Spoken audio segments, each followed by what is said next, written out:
আজকে মূলত আমার ফার্স্ট ব্লগ এবং আমি এভাবে কখনোই ভিডিও বানাইনি। তো সবাই আমাকে একটু সাপোর্ট করবেন।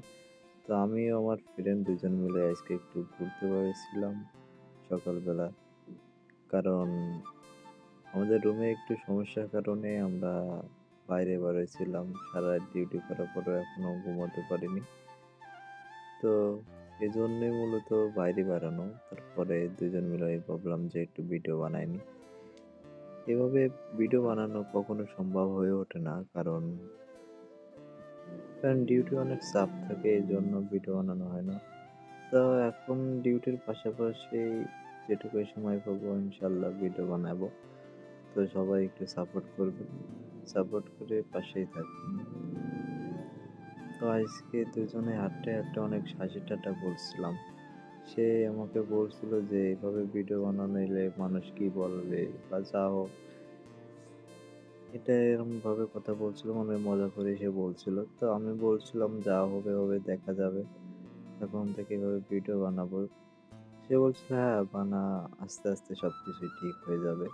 একসময় মানে অভ্যেস হয়ে যাবে, তখন আর লোকজন দেখলে লজ্জা লাগবে না।" কারণ আমার এভাবে ভিডিও বানানো হয় না কখনো রাস্তাঘাট দিয়ে।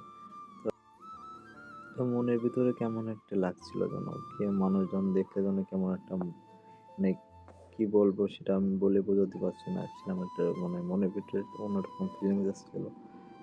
তারপরে যখন ভিডিওটা বানাই, তারপরে সেটা মনে করেন যে ভাবছিলাম যে না, যা হবে হবে, সেটা যা দেখা যাবে। সে অনেক কথা বলছিল, আমিও অনেক কথা বলছিলাম তার সাথে, সে মজা করছিল।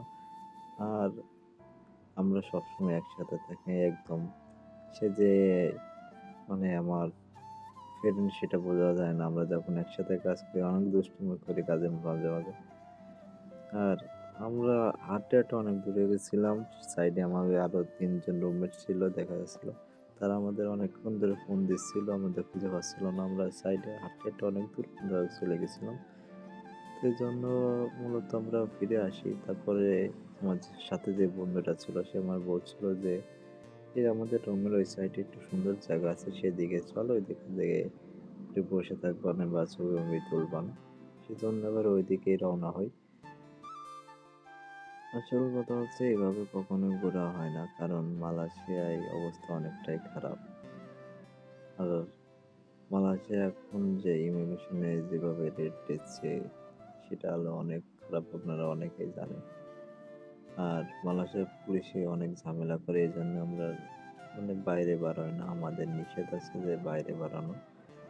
আমাদের যে এজেন্ট বা আমাদের যে বস সে নিষেধ করতেছে যে তোমরা কেউ বাইরে বেশিক্ষণ ঘোরাফেরা করবে না, তোমরা জাস্ট ডিউটি করবা আর রুমে আসবে, এটাই তোমরা সেফে থাকবে। এই জন্য আমরা বাইরে বাড়াই না তেমন একটা। তো আজকে একটু সমস্যার কারণে আমরা সবাই বাইরে বেরোয়ছিলাম। তো মালয়েশিয়ার রাস্তাঘাটটা দেখলেই অনেকটাই শান্তি লাগে। দেন আর আমার যে বন্ধু সে আগে হচ্ছে রাস্তা পার হয়ে গেছিল আর আমি এই সাইডেই ছিলাম। তো রাস্তাঘাটটা দেখলে সত্যি বলতে রাস্তাঘাটটা অনেক সুন্দর। মালয়েশিয়ার রাস্তা একটু কোনো জায়গায় যদি কোনো সমস্যা হয় তার সাথে মনে করো যে সেটা ঠিক করার জন্য লোক চলে আসে।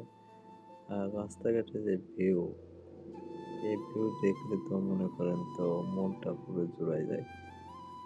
তো রাস্তায় ওই সাইডে সে জায়গাটা ছিল, এই জন্য আমরা রাস্তায় দিয়ে গেছিলাম। আর মালয়েশিয়ায় রাস্তাঘাট পার হওয়ার সময় অবশ্যই সবাই খেয়াল করে চলবেন বা খেয়াল করে দেখবেন যে কোনো সাইডে গাড়ি আসতেছে কিনা।